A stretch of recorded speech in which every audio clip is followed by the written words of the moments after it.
Welcome into Can We Just Talk? We are the podcast where it doesn't matter if you're living under a rock, because if you do, that's all right. We'll fill you in on what you missed from this past week's biggest events, stories, and developments in a nice casual conversation. This week, we've got hosts with myself, Troy DiSavino, Austin DiSavino, Richie Welbrock, Nick Brzezina, Jacob Berg, and Chris Sakonis. We've got a full docket, including a story about a New Jersey man who made a cloud cannon, the possibility that aliens exist and they're living underground on Mars. AirBnB has an incredible opening on the stock market, but it's possible they might have missed out on billions of dollars worth of funding. And then big news about beloved star Hayden Christensen making an epic return to the Star Wars saga. We've got a lot to get to on today's episode, so make sure to stay tuned. Let's get rolling.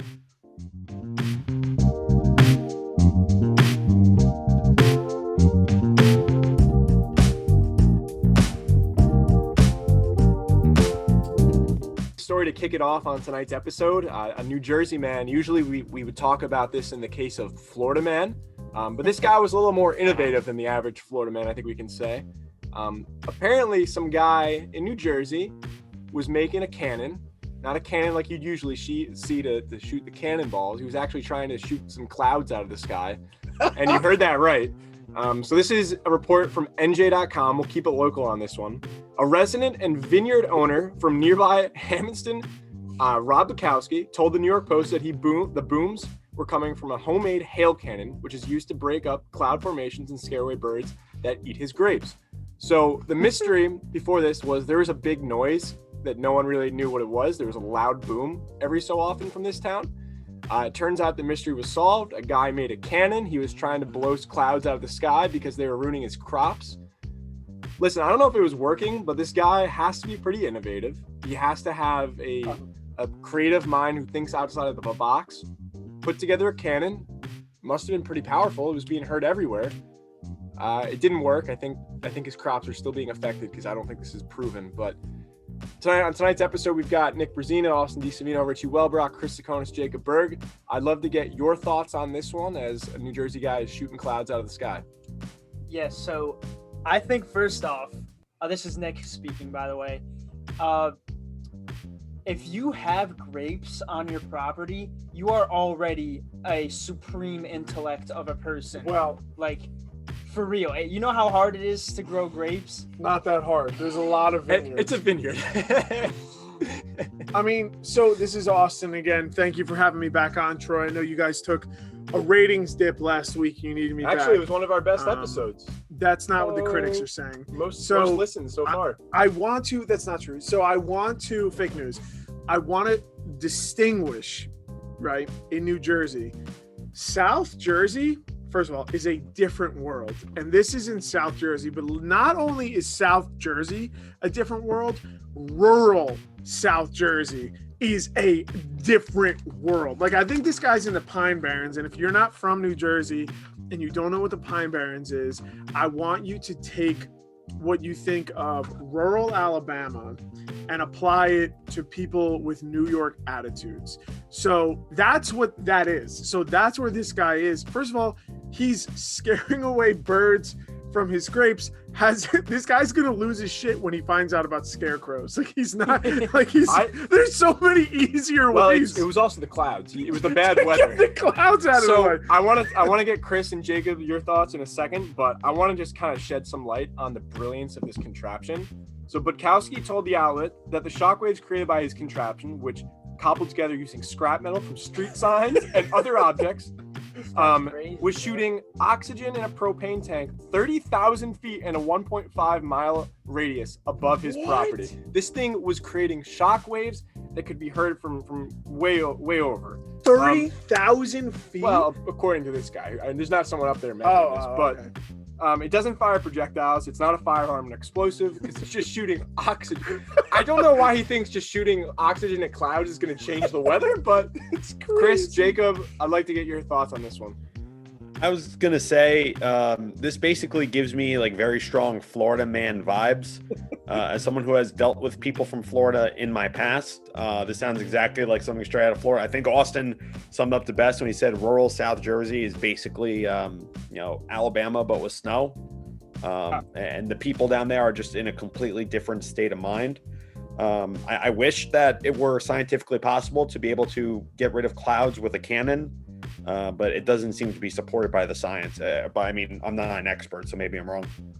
One crazy thing that I think you guys are leaving out here is at the end they talk to like the police and they say, yeah, like this is completely illegal, like there's nothing we can do to stop this guy using a fucking air cannon to shoot air to control the weather. Like there's no sort of laws, no rules that say you can't have this massive cannon on your property that controls the weather above your house. Well, Jacob, this is what the fathers intended when they gave people the right to fire gases into the atmosphere. So that guy's putting new holes in the ozone every hour. Do you guys remember? This is protected under 2A, actually. This is guys what they intended. It used to be a toy you could buy. It was like an air cannon. Oh, where you That's pull what I it was gonna back say. And you'd shoot air. Yeah. So We had some good memories with that one, Troy. Yes, from our field trip back in 6th grade. Put farts. Precisely. But you can remember how that feels to get hit with that. It's like pretty powerful. Think about how strong this thing must have been to shoot 30,000 feet into the air. This is a weapon. This has to be able to blow like cars over that are going like it could blow a smart car over. He's like, I'll tell you, these birds are not coming back, but in reality, they're all fucking dying. I would love to just imagine a cloud in the air that just has a huge circle in it because it just got shot out of the sky. What if this was his plan all along? He wanted to get the publicity so he could say he was using it for non-lethal ways, and now he's gonna take it to go rob a bank or something. He's gonna blow a market hole it through to a wall. fucking blow a Tony vault Stark. open. I'm pretty sure that's not one of the things you can just pick up and take somewhere if you wanted. Listen, he's like Iron Man back in the cave in Iron Man 1. He was getting scrap metal. He was building a contraption. Listen, Iron Man was unprecedented when it happened, when Tony Stark did this in real life. Yeah. I mean, if it happened in real life. It This did. guy is a brilliant mind. He was able to do this with some gas, with some street signs, and build a weapon that isn't even classified as a weapon that is strong enough to shoot air 30,000 feet into the sky. I don't think this is a Florida man incident of craziness. I think this is brilliance, to be honest. Mhm. And even if it doesn't work, props to this guy for being able to do something so crazy. Seriously, it's incredible. Imagine he has a date over and he farts. Want to see and my he wants to clear the room and ends up just putting a hole through the stratosphere and knocking a satellite down. This is insane. This puts a whole different meaning to the Southern Jersey greeting of "Go Birds." Like, go away, birds, is what he's really saying. I mean, I'd have to wonder, like, you know, they could say like it's legal, but is it really safe to be shooting oxygen that high into the air? Like could that like mess with like a plane in the air? I mean, sorry to get back to planes, but Does Chris know? Chris loves planes. no, but seriously, I think I don't want to draw attention to that. Also, because you clearly crapped on my hobby, and I'll never really forgive you for that, Troy. But seriously though, like, is that really safe? Like, I wouldn't want my plane to be at the receiving end of 30,000 feet worth of oxygen. So, question: do you know that when planes fly really fast, they're hitting air particles at that speed? No, I know, but that's different though, because it's not Chris knows. natural in the atmosphere. I understand how planes work. I missed last he week. knows- I guess. But if a cannon is shooting additional oxygen that was not accounted for in the design of the plane, at a different angle than the plane is designed to interact with, is that really safe? Chris, you have a good point, because you're not even allowed to shine lasers up in the sky, let alone shooting a 1.5 mile radius of air cannon. Oh man, if they're doing this with oxygen today, I shudder to think what South Jersey man is going to be doing with lasers in 5 years. Chris, Like, it's going to change the entire field of airplanes for you. You're going to have I don't know if I can handle that. You're going to have to find a new hobby. For anyone who can't see, Chris is like leaning forward on his desk with his head in his hand. Chris pulled like two not true. 747 models in front. He's just like playing with them in front of the camera right now. I respect your hobby. Go. Thank Bird. you, Austin. Nikki, I know you're over there in the corner. What thoughts on this? I mean, I sort of already gave my thoughts. I'm in the same boat. Richie, thoughts on this? Quality content. I think this guy's a genius. Troy? I think this guy's a genius. Troy started with thoughts for Nick, went to everyone else, my turn, and then goes back to Nick instead of asking for my thoughts. Why is that, Troy? Thoughts on I this? want to know your thoughts on why I was not allowed to share my thoughts. Nikki DM'd me before this. He's like, I'm with Chris. I really like planes. We started talking about planes. I didn't think they were going to come up. and they came up. So I had to go back to them. All right, well, I guess everything has been said about this. I'm just going to ask the expert in the room. Chris, Yes. I know you're worried about air being shot at a plane. Yes. We touched on this subject a little bit in the last week's podcast. Would it be a problem for, say, a TIE fighter or maybe an X-Wing? Oh, man. I don't know if I'd be qualified to answer that question. I think a TIE fighter could handle it. I really don't think a 747 could, though. Not at all. Probably If you have thoughts on this, we have a poll. Well, the 747 is being retired anyway, so. Well, just the Virgin Airlines one. What a But great. Did you ever weekly get? Did you recap. get your reservation for the meal? No, I did not. No. Wow. No. See, Did not meet up with my schedule. Plus, I'm more of a JetBlue guy anyway, so. Yeah. Oh, Really? God, Blue. Jeez. Chris, JetBlue canceled my flight, and I had to sleep in the Fort Lauderdale airport. So I'm not. I think that's more on your travel agent, Troy. I played a JetBlue pilot in the showing of Legally Blonde at Voorhees High School. That's awesome. So we've got a. Thank you for tuning in to Can We Just Talk, where we wrap up this week's hottest news that happened. We'll move over. We played a big role in Catch Me If You Can. We've got a. It wasn't Catch Me If You Can. What was it? It was Legally Blonde. Right? Yo, my Like man 10 times worse, bro. jump rope tangled in somebody else's jump rope. I remember that. I have a video Yeah, of one it. showing, by the way. That was the hardest scene you'll ever film in your goddamn life. I'll let you know. We've got another interesting story. This one, I guess it's more plausible. It's along the same lines. It's high tech. It's security issues for the well-being of our world. Apparently, there's aliens. If 2020 couldn't get more 2020-esque, a big report coming out this week from Israel's former space security chief claiming that aliens exist and that Donald Trump knows. Apparently, Donald Trump almost told everybody about it, but they had to keep that hush hush. So in this one's on NBCnews.com if you want to get more details on it. Yeah, that's nuts. In an interview with Israel's Yediot Ahronoth newspaper, former head of Israel's defense ministry, space Dictatorate Haim Eshed said the U.S. government has been in contact with extraterrestrials from a Galactic Federation. NBC News' Bill Neely reports. We all remember when Space Force was started by Donald Trump. Things align. This could be real. It sounds a little far-fetched, but So apparently there's a No.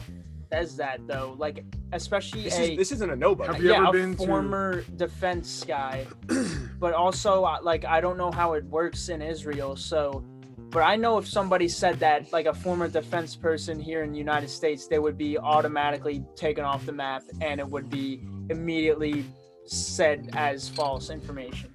And apparently they're saying that there's like people living underground in Mars. What? There's like meetings happening. I don't doubt it, dude. So No. So, Chris, I'm calling I- BS on that. what do you think, Chris? Well, first off, the thing that really is the most absurd out of all that stuff is if there was a Galactic Federation in contact with the U.S. government, does anyone here really expect Donald Trump to keep it a secret for 4 years? That's what I was gonna That's a good say. point. Like, there's Like, no come way. on. Like, he'd be tweeting about that shit in I 15 know. minutes. But would anyone For believe the him? fact What- there are aliens that can get over the wall that the aliens are gonna pay for. I'll tell you this. I'm very good at telling you things, and I'm very good at keeping secrets. But I am telling you, there are real aliens. People are like, I mean, this is the guy that like couldn't even keep his like national security briefings classified, and we're gonna trust him to conceal the knowledge of aliens for the greater good. Yeah, So- I'm gonna have to pass on that. Also, it's really hard for people to live on Mars. Can so, I jump in, Troy? Yes. Yeah. I just want to say, so Chris, that you actually took my first point. There's no way that man, if he knew a secret like that, wouldn't be tweeting about it and misspelling everything. But two, to look at the idea of intelligent life outside of this world is terrifying, because if you look at humans, how we have been over the course of our history, how have our civilizations met other civilizations that are not as advanced as them? They get wiped out. That's what we do as human beings. We wipe out people that are not as advanced as us. If someone comes along and they see our Earth and they see what we have here, we only have our history to look at as to how other people will act towards it. So like intelligent life, is exciting in theory, but in reality, if they came to this Earth and they have technology that is superior than ours, what is stopping them? We don't know what their ethics or their morals are or anything like that. That's terrifying. Jacob? Yeah, Austin, that's definitely a great point. I think just getting back to the story, like there have been so many things about aliens, extraterrestrial, like elements not from this earth, videos, social media posts, news posts. So I think there's almost been too much.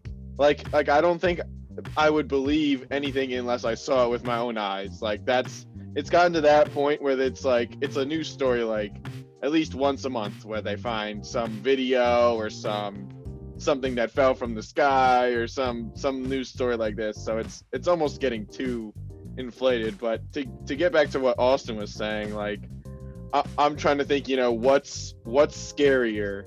Like, do we think that we're alone in the universe, or do we think that we're not alone? And which one is more terrifying? Well, I think the issue with Austin's argument is like it sort of assumes that a alien civilization would have the same, colonial intent that human civilizations did. Like, for all we know, like there could be an alien civilization that could like have the technological like means to come to Earth, but because they just don't value expanding out beyond their planet, like they might just not really care one way or the other. So in short, maybe these aliens just aren't dicks. Yeah, they might be like really chill. Have you ever seen Predator? I don't think that we can use that as a primary source. Have you ever seen Thanos, bro? Yeah, honestly, Chris. Have you seen Thor? Thor's not bad. Nope, haven't seen those movies. What? All I don't right, have any planes in them. Richie, thoughts on this? I don't like the talkies. How has Chris not seen Think a about Marvel the technology that the aliens could bring Talkies. in order to advance, say, the 747 jumbo jet, and really we could expand, we could have some really cool airplanes, we get some new models and stuff. Well, I think the Galactic Federation has better things to do than, fire oxygen 30,000 feet into the atmosphere, but, that's just me. That is facts. Also, like, that's what I was thinking. Why would the aliens even, if they could come here, then they probably just don't give a shit. I feel like our people are just kind of assholes. I would welcome our alien overlords if they, agree to abduct Adam Gase first. And give Chris a plane. Chris, your priorities are all in whack. They could throw in Mike McCarthy in there too, Troy. It's all good. All right. That's a good point. I'm fine with that in this case. Maybe we... Is that it? You guys have no more thoughts on that? Again, back to the original point. If Donald Trump knew about this is the man that stood in front of the United Nations and said, I have done more for this country than any other president ever. And let me tell you, there's been a lot of good presidents. I'm the best president. He would be like in the middle of a speech bashing whatever person or indigenous people he usually bashes and just being like, let me tell you, I have big news, very big news. There are aliens out there. They exist. You're doing like a Donald Trump voice mixed with like this. I'm bad mixed at with it. Bernie Sanders. That's what it's mixed with. Go ahead. Do you want to do it again to prove Nikki wrong? You're wrong. You want to do it Wrong. again? You're wrong. Aliens exist. I can't do That sounds more like Bernie than it does Trump. Like the I words can- are Trump, but the voice is Bernie. I can't do it. I can't do it. I forget, it was Jacob or Chris who said it. I believed every part of this story until the fact that you're right, that Donald Trump would not have been able to keep this a secret. That is the least likely thing in all of the things that were said. Not only would he reveal it, he would like threaten the aliens. Like, remember what he did with North Korea? He was like, oh yeah, my nuclear button actually works. You don't think he would try that with an advanced alien civilization? Like, come on. How sad is it that I believe there are aliens living underground in Mars more than I believe Donald Trump was able to keep a secret? I just don't buy it. Why are we assuming that they're like all technologically advanced and better than us? Like maybe we're on the same plane here. How would they get to our planet if they had the same level of technology? We can't go to their planet. How would that work? On Mars underground this whole time. Then they still found us first. There's no atmosphere on Mars. There. How did we know they were there? Then? What about rest in peace to that giant satellite that received comms from aliens apparently from Oh, that random radio wave. yeah, I know what you're talking the about. big satellite just Yeah. got decommissioned. That Yeah. that caught that. Well, Is it true that you played a flight attendant on Catch Me? Yeah. Legally Blonde, you fucking idiot. I did, as a matter of fact. That is the first and last time Nick Brazina has ever You jumped got- rope. You've got the look of Leo. I'll give that. You played. It's not Catch Me If You Can. It's Legally Blonde. You saying I look like Leo though? All right, moving on. Your father gave me this watch. This was I'll take this was the financial story of the week. Who farted? No, this is Not me. this was Who? the Oh, this those was my the slippers? this Oh, was they the, are. Definitely you, bro. It's my slippers. so I'm gonna try to move on here. This was the big story of the week. Yeah, My slippers smell Air- bad. Airbnb. If you guys were paying attention at all this week, that has been like the stock to watch as they came to market. Jacob, you know, you're good with all this stuff. You have a firm understanding on the stock market, and when companies come to market, they become public, they go through the whole IPO process. Do you want to explain? Do you have a firm understanding, a firm grasp? Because I know I've been just trying to grasp with how Airbnb lost out on this situation, even though they're doing so well. But I sent you the article, so I'll kind of let you explain if you're cool with that. Yeah. So just to quickly explain the story, basically Airbnb had their IPO. I think they set it around $60, and at the end of the first day, they closed at over 140, I believe. So it was a big gap. And what Troy's referencing is that the article is saying, you know, how Airbnb lost out, how the company that the two banks that helped them run this IPO, how they lost out, basically in the sense that if Airbnb had priced those shares higher, that money would have been theirs. Now, of course, the stock going up, the stock price being higher is always nice because they still have equity and they still have shares that they could make in the future now with this higher price. But if they had sold those original shares that they sold for their IPO at the higher price that, you know, the investing community seemed to value it at, they would have made more money on that sale. Though I guess that's always like, you know, hindsight is 2020, and also you don't know that if they had priced their stock this high, investors would have felt as interested from the start. It's always hindsight 2020, of course, as I said, but it's a really interesting thing. And I think, you know, if you look at it on like a meta level, you can see that you know, kind of the investors and the banks that helped them run this IPO really undervalued Airbnb significantly, which kind of shows that, you know, maybe some of the financial community is a little bit more pessimistic when it comes to coronavirus and the, you know, economic movement due to that, as compared to some of the investor community. To like kind of simplify everything, to like break down how this happened in like a couple quick phrases, pretty much Airbnb was coming to market. They were becoming a publicly traded company. They had to create an evaluation on what their stock price would be set at when they came out. Originally, before they even came out, they were thinking closer to the $30 mark per share. Evaluation quickly changed before they launched up to around $65 a share. And apparently the evaluators were so far off that they opened at $145 a share. So imagine had Airbnb came to market at $30, the amount of growth that we would have seen within a day would have been like historical for a single stock like that.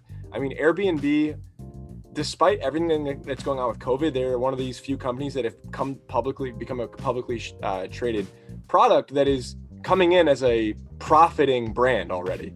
Well, there's no overhead. Of course they're profiting. They use other people's property and they collect money. It's like Uber, and that it's like it's just interesting. I think there's parts of Airbnb that are good and bad, but it is interesting to see how they opened.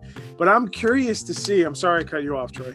I'm curious to see how the American consumer, when we're past the COVID world, I think what people hold valuable in terms of travel is gonna shift a little bit, because I think sanitation and cleanliness and trust in one space is going to be a higher priority than someone that's like, oh, I'm going to go stay in Nashville and I'm just going to get a room because I'm just going to be crashing there when I'm drunk. But like, if I'm traveling right now, I want to know there are professional cleaners in my room rather than some guy named John that bought a place, put some Target decor up on it, and then sprays Lysol and doesn't really wipe it down. You know what I'm saying? Yeah, and I want to get Chris's thoughts on this too, but to just really quick jump back to the stock, and then we can talk about Airbnb as a whole, just to the stock price. And this is kind of what Jacob was talking about at the end. This is why the article we're reading and we're discussing on CNN Business is talking about how Airbnb might have lost out on like $4 billion because of how the evaluation was off. That evaluation process, I think it was Morgan Stanley that did the evaluation on this, and Goldman Sachs, who were, you know, big players with who decided what this opening price was. Had it been evaluated higher, closer to that 145, they would have been able to get a lot more funding before they had publicly opened, which would have put a lot more on the books for themselves, and they would have been valued a lot higher, and they would have had possibly $4 billion extra to work with, which is a lot of money. Boo-hoo. Who fucking cares about rich people missing out on more money? I don't know if you guys saw the video of the CEO of Airbnb and the founder. He didn't hear what they had opened at until he was on live TV, and they're like, did you see you opened at like $145? I know this is what you weren't thinking. The guy didn't hear that until he was on live TV, and it took him like 10 seconds to bounce back because it opened at more than double what he was expecting. So again, it's great because that's a lot of money. It's great because Jacob said like the equity is still there for them, but $4 billion in funding that they had missed out on because these big banks and the big evaluators had misjudged what they were worth. And originally they thought they were $30 a share. They could have cost this company like $8 billion worth of funding. They were so far off. Oh, wow. I mean, if you've ever seen an episode of Shark Tank, you know how important that valuation is.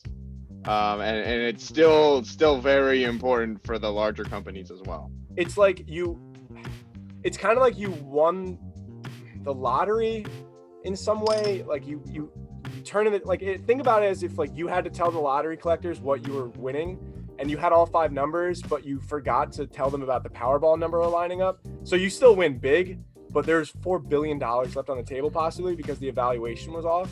Chris, let me hear your thoughts on this one. I know you're I mean, it's kind of like, I think a better comparison would be like if you bought a lottery ticket that you thought was for $100,000 and then you win it and then you find out it's actually 30 million. But you don't. Like, I feel like that's. Well, yeah, but that's what I'm saying. It's the other way. But yeah, that's a good example, Chris. Yeah. I mean, my brain is like a mess right now, but that was the point I was trying to make. But going back to Austin's point, I think it is interesting to see how travel is going to change after this. I think that, travel is going to shift away from like, people going on business trips and more like people traveling, because they want to. And that's the kind of thing that Airbnb, I think, is well positioned to capitalize on. Because think about it, like the people who stay at an Airbnb instead of like, a normal hotel are not like, some executive that's coming for a conference. It's like, like a couple who like wants to save money on vacation, or guys from college want to go on spring break somewhere and they don't want to blow all the money on a hotel. So I think Airbnb is kind of well positioned to manage that kind of paradigm shift. Have you guys ever stayed in Airbnb? Because I have not. I am like so creeped out every time I stay in an Airbnb. I feel like there's cameras somewhere. I'm not in a regulated space. Like it's just creepy vibes. Like, and there's some Airbnbs that you can rent a room in a house that the person is still there in. So it's not even like you get your own place. I don't know. They're weird. I've never felt comfortable in an Airbnb listing, and I've stayed at some very nice ones. But Jacob, we got an Airbnb together. Troy and I stayed in an Airbnb. It was quite comfortable. We almost thought it was on fire once, but that was all right. The only Airbnb I would ever stay in is the last Blockbuster on the planet Earth in Texas. They made it into an Airbnb. Wait, there's still a Blockbuster open in Seattle, up in Washington. That's a lie. It's not a lie. I follow my Twitter. Fake Well, news. well. Wrong. There is an Airbnb, a Blockbuster that's been converted into You know an Airbnb, and it's all 80s themed, and you can go there, watch Blockbuster movies. There was I- block. When we stayed at an Airbnb one time, me and Jacob, they had a couple DVDs there, and one of them was Legally Blonde. We watched that one, and I was like, the flight See? attendant looks It like all Nick connects. Vizina. You guys It's thought I was crazy. crazy. I'm the Joker, baby. I just think it's really. I thought the reaction. Obviously, we can't show the video on this, but the pure reaction of Airbnb's founder and CEO when he heard that the evaluation was just so off, like it's just not. Wow. It's Too the bad. face of a guy who just realized that they missed out on $4 billion. Sucks for him. Why are you so down on this guy? I just don't care about a millionaire who's more money than me and less problems, and I hate him. That's Yo, not why true did at that all. sound Politically- exactly like the SpongeBob narrative? like, what is wrong with the? He's not even crying. I'm the one who's pointing this out. Like, Yeah, I'm just. Hold on, let me just I let me think just it's straighten crazy. this out. Just to explain it real quick. It's more Airbnb that lost the money. The Not just- CEO himself probably made a lot of money because he probably has stock options and stock ownership. So if the price goes up, he makes a lot of money. But I think it's Airbnb, the company itself, that lost the money. yeah, I'm okay with that. you just hate everything, don't you? I don't hate everything, but I think it's Do crazy. you hate I everything think that's it's successful? No, I don't hate everything that's successful. Why would you not feel like, oh, that kind of sucks for a company that just missed out on $4 billion? I'm not saying of it's funding? not insane. I'm not saying it's crazy and that sucks. But like, I'm not gonna waste any sympathy or empathy or We feeling are a bad about talk it. show. We're talking about these things. And that's I'm telling you how I feel. You want How are we qualified to talk you- about any of you this? want a talk show where everyone just agrees about stuff? no, That's but how boring. do you not have If any you want a empathy talk for a company show- that just lost out on $4 billion of Listen to funding? Polar if- music. If you want a talk show that talks about real issues and adds depth and minutia to topics, deep fried The medicine. the is depth for and you. minutia Whoa, of deep whoa. fried medicine is, oh, too bad, you're rich. I don't feel bad for you. Not at all. That is No. that is the basic. I think Guys, it's crazy. I we think it's are crazy. all but- the Polar Media family right here. We should all be promoting each other's stuff, not throwing it on. I'm not throwing Pick 'em it up down. in the space Troy, too. I do want to clarify, right? Yes, that is crazy, and that sucks that a mistake was made. But that's it for me. I don't. Okay, okay. I don't really care. Sliding away from the hot topics and the argumentative state that is Wall Street and finances, we'll talk about something a little more lighthearted and arguably the biggest announcement of the past decade. Why didn't you send this to us before the episode? I did send it to you like 2 hours before the episode. Well, nobody looked. No one looked. No one looked. I did. Chris looked. Chris I looked. and Jacob looked. So I don't know if you guys saw, but Disney made some big announcements yesterday. Oh, Oh, really? Mighty What Ducks, was it? baby. They had Mighty their. Ducks. well, Mighty Ducks was big, but Mighty Ducks. arguably the biggest return of a beloved once hated actor, but beloved now. Who? Who is it? Hayden Christensen is coming back to play the role of Darth Vader. Yeah! Let's go! Let's go! And Anakin Skywalker in the mini series, not the mini series, the I thought series we were coming out. supposed to take our The shirts Obi-Wan off. Kenobi Did you do series. it? For Can we Kenobi. redo that? I thought we were supposed to take our Did shirts you off. take your shirt off? No, no. So he's coming back with the Kenobi series. Which with also Ewan stars McGregor. Ewan McGregor. So last year Disney made the big announcement for Ewan McGregor coming back for his role. Now they're making the big announcement for Christian Haydenson coming back for his role of Anakin Skywalker. We can just Hayden blur it out. Christensen. What did I say? Did I say You said Christian Haydenson? Haydenson. So Oh, Hayden Christian Christensen is pretty good too, though. he's coming back, It's my heart and fluttering. I think Star Wars fans have been waiting for this since Episode 3. I am a mean, wreck. Like This everyone is knew the- he was turning into Darth Vader, but no one wanted to This see it is happen. the best news that we've received this entire year. This is Like easily. this cured COVID. They just announced that they approved the COVID vaccine, but this one's still up there. This is just oh my god. Like This is I- better than that. everyone knows Episode 3 is the best Star Wars movie. You're going down a path in which I cannot follow. I have the entire ending scene, their fight scene, and all the dialogue that comes before and after memorized. Sorry, go. I go, can do it right now. Go. Uh, Copyrighted. what? Copyrighted. No, is that your ship? What? Is that your ship? No, I saw your ship. Sorry. I'll sorry. All right, start again. What are you doing here? I saw your ship. You know why? You're saying two things. If I can memorize the Nightline read, you can memorize the scene. Right, Troy? One in middle I school. have- All right. We'll move Troy. on. Well, Well, let's like talk about Chris and Jacob, you guys, we're trying to do some content for Instagram to get our Put me on fans. As Nick Brazina was looking directly into the hearts and the eyes of our followers on Instagram. But Chris and Jacob, let me get your thoughts on this. Jacob, I know you're a huge Star Wars fan. Chris, you hate Star Wars. But we'll I don't hate it. I have no opinion on it. Sounds all like right, you hate so it. Chris, let's say you go first. I mean, from an outsider, thoughts on Hayden Christensen coming back? I mean, if the fan base is excited about it, and you know, it's a big deal for the franchise, you know, good for them. I like the positive Can we attitude. get some real fans talking about this? Yeah, I don't hate everything, unlike some people on this podcast. Whoa! Oh my Oh, god! hates everything. Oh my god! Oh. Now, if they got an Airbnb CEO to play the guy, yeah, then fuck them. But it's Jacob, thoughts? I will say this: I am not as experienced in the Star Wars universe, but I'm catching up. I think it's really cool just to see some of the older actors. Like, I always think it's cool when actors come back and do sequels or more movies with the same sort of like theme as they have done originally. I know that in general, a lot of the diehard Star Wars fans were pretty unsatisfied with the latest trilogy. So it's been really cool to see how, people are a lot bigger fans of The Mandalorian. And it's been really cool to see how Star Wars is kind of going back to, some of their fundamental aspects and some of like the history and the universe aspects that, really make Star Wars cool, in my opinion. And I think just from a Disney perspective, honestly from a movie and film perspective, it's cool to see how some of these, like Marvel, some of these larger industries, larger groups of movies are moving more towards a TV show setup.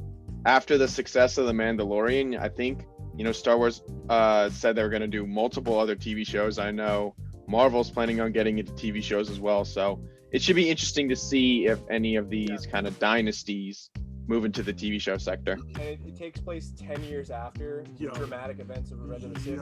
Richie, you've been raising your hand for the past 5 minutes. damn it. Thoughts on this? Can I please?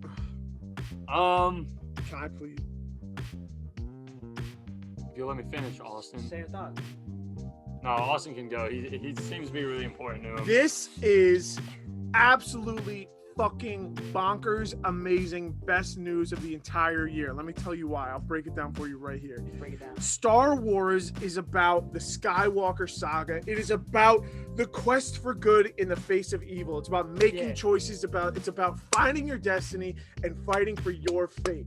Darth Vader is one of the most complicated plot lines, story arcs, character developments that we have in modern cinema history, starting with little Annie being a slave, being freed, being good, being bad, then being the most evil person you've ever seen on screen, and then making that turn, the heel turn at the end, and saving his son. And this is why this is so exciting. Can I please get in? No. So Troy! let me get this straight. Oh, let me get this straight. God. You feel more sympathy for Darth Vader after he kills a bunch of kids than a guy who lost out on $4 billion worth of funding for his positive company. I am a hypocrite and I am not perfect, and I will admit that time and time again.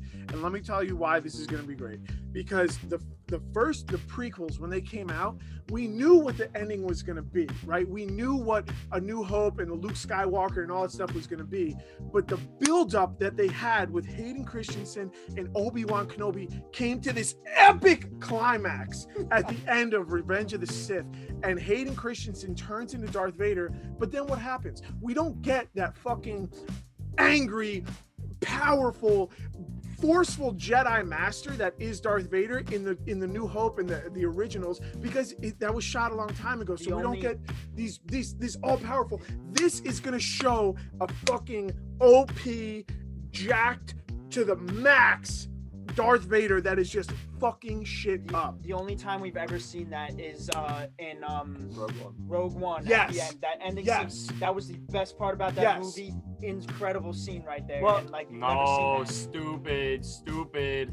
When he was fighting the fucking ghost, that's what you're talking about? No, The in end Rogue of Rogue One with One. Darth Oh, Vader. okay. No, stupid. I thought you were talking about the fucking like Holy Spirit. we he was get to fucking see- fighting. Hold on. If Did you guys see the what was the 2-minute rant? No, I'm expressing my excitement. I'm expressing my excitement. I'm sorry. Okay, so did you guys see the report?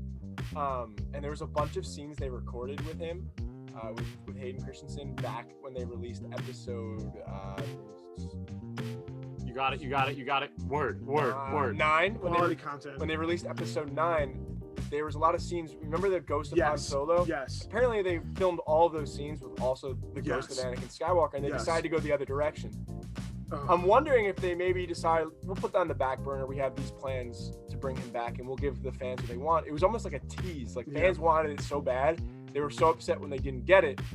But this is a million times better. The fact that we're going to get a series with him appearing in it on a constant basis, and he's going to be the main villain. Yeah, it's I gonna wonder. be- I guess we're not going to see him without his mat. I They don't could know. also tie the Mandalorian into this too, because this is when Mandalorian is set as well. So there could be potential crossover. the I don't think they're going Mandalorian to was do that. after the Empire was brought down. Oh, you're right. I'm sorry. Apologies. Right? Yes. Yeah. No, Yeah. I'm wrong.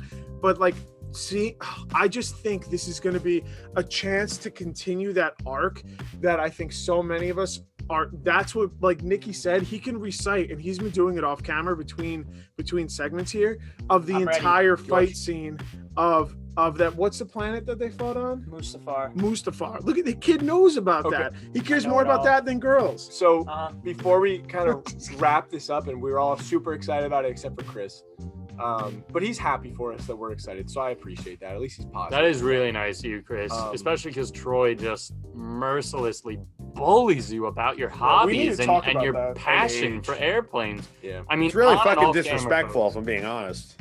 yeah, I am. On Yeah. and off Wow. camera. This Yeah. guy is rude. The CEO of Polar Media is a bully. I think I need to complain to HR. Yeah, take it up with Nikki. He's Nikki already Brezina is our started. HR And you guy. can have the COO sit in on it.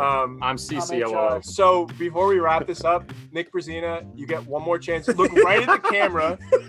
Come over in the middle. Look right at the camera. Get really into it, Nikki. I want you to give your take on the final scene in Revenge of the Sith. Okay, so little scene setting. Anakin is on Mustafar after he murdered all the separatists, correct? And I don't know. Why are you asking us? You're the one who has it memorized. Padme steals the silver ship and she's arriving. All right. Ready? Here we go. This is how it starts. Anakin runs out. I saw your ship. What are you doing out here? Anakin, I was worried about you. Obi-Wan told me terrible things. What things? That you've turned to the dark side? That you killed younglings? Obi-Wan's trying to turn you against me. He cares about us. Us? He knows. Anakin, he wants to help us. All I want is your love. Love won't save you, Padme. Only my new powers can do that. And see. At what cost? Oh, I feel like I'm Do you there. have all the lightsaber noises memorized? I have it all. You just stop me, bro. I gotta. Can you sing Duel of Fates? I think we'll end it on a high note there. Again, this was Can We Just Talk? We had a jam-packed So was Nick. show. We had some really good news coming out about Star Wars. I want to thank everyone for coming on the show again. Nick Brezina, Austin DiSavino, Richie Welbrock, Chris Sakonis, Jacob Berg, and myself, Troy DiSavino. Again, this was Can We Just Talk? We've got more content coming out next week, released on Saturday. Make sure to check out all the other concepts with Polar Music, Deep Fried Medicine.